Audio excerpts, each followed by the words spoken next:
Welcome to another edition of the Noles Podcast. I am your host, Gregory McCoy. This podcast is by a fan for fans. I am not a journalist. I am not a reporter. I am not an insider. I do not work for a website. The majority of my content comes from me and my opinion. Other information comes from the internet. Today is October 30th, 2021. Just reacting, or I don't know. I guess reacting to the Clemson-Florida State game. Or Florida State-Clemson game, whatever. Clemson did everything they could to give this game away. And Florida State just couldn't capitalize. You have to give Brent Venables and that defense a lot of credit. They basically shut the offense down. That's the game right there. The Florida State defense played okay. I thought it was some calls in this game that were very suspect, to say the least. But it is what it is. We had our chances to win this game. I'm not going to dump on the coaches. I'm not going to dump on the players. Nobody expected us to be in this game, and Clemson was a 9.5 point favorite, and then at the end of the game they covered the spread. That's just crazy, right? But it is what it is, man. I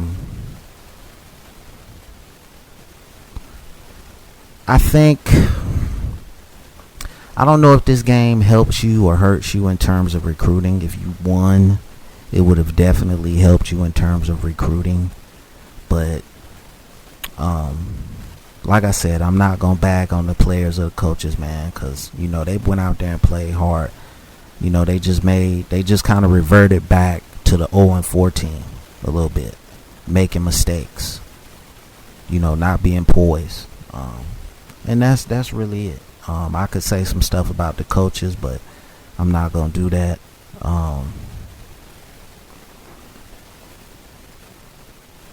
But the game was right there for the taking. But we just couldn't capitalize. Obviously, we had trouble running the football. So I would have liked to have seen more, quick dump off stuff. Some screens. But,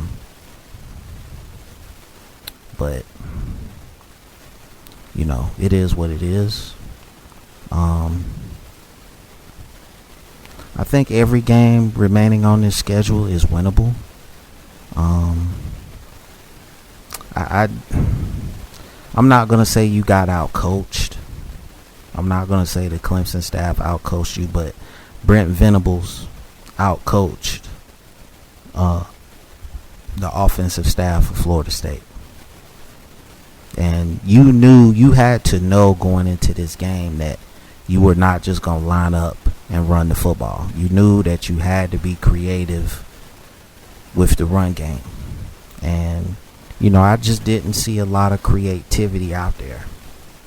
Now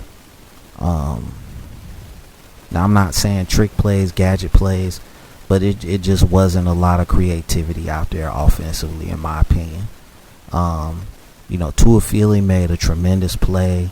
I like the call in the red zone, the little quick screen to Corbin. I like that. Jermaine Johnson made a tremendous play with this strip sack, fumble, touchdown, but then he celebrates and gets the penalty, and that pretty much led to the game-winning drive for Clemson. So we had our chances. Clemson, with the missed field goals and the penalties, they basically kept us in the game. And we just didn't take advantage of those opportunities. So, this is a learning experience. I think if you were ever going to catch Clemson slipping, this was the year, because I just think next year they're going to reload. This is going to be a different Clemson team next year. So, 6 years, man. You're looking at maybe a decade. you're maybe looking at a decade before you're able to beat them. And it's it's crazy. But like I said, we had our chances. We didn't take advantage of them. And, that's pretty much the game. I'm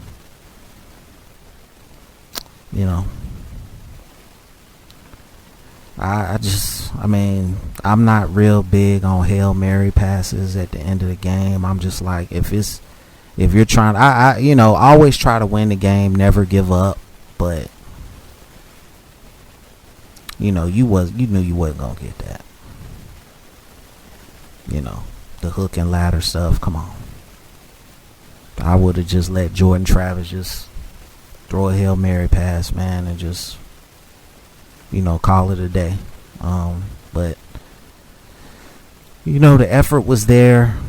The effort was there on both sides of the ball. I mean, we knew that our offensive line couldn't block their defensive line, and it showed throughout the game. Xavier Thomas was pretty much getting to the quarterback at will. Murphy was pretty much getting to the quarterback at will. The running backs couldn't get away from Skowski and Spector. This was a Brent Venables coach defense, one of the best defenses in the nation, and it showed. I think this offense comes back down to earth a lot. A lot of people have been hyping them up. I wasn't one of those people. I knew when they played an elite defense that it was going to be a different game. The offensive line got exposed, and more so the offensive tackles than the interior linemen. I would have liked to have seen more plays with Jordan Travis's legs, more design plays. But it was a learning experience, and you just hate to see the 3-game winning streak end like this. I didn't expect these guys to win the game.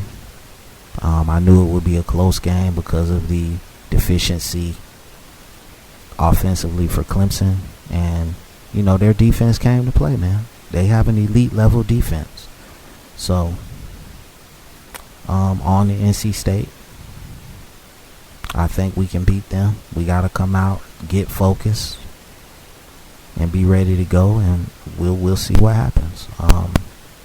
I'm proud of the team, how they played. They played with effort and poise.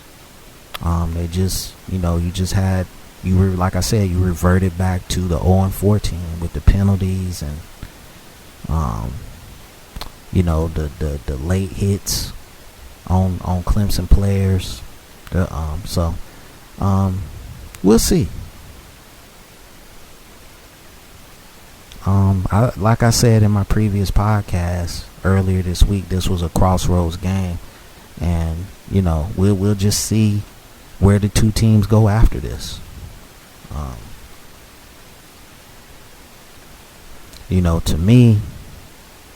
To me, Florida State has to refocus, realign, and just try to, get back on another winning streak. So we'll see what happens. Again, I appreciate the support for the podcast. I don't do this to try to be famous or whatever. I just love Florida State football, and I just, like talking about it. So, I always give some kind of advice at the end of the podcast. Do your research on all things that you put in your body. Just don't watch the news and take their word for it. Just do your research. Talk to your doctor and whatever. Just be alert. Wear a mask. Get vaccinated if you choose to. Just be safe. And this podcast is available everywhere and on YouTube. So on the NC State, gut-wrenching loss to Clemson, but always a diehard Noles fan, and thank you for the support. I really do appreciate it. As always, go Noles.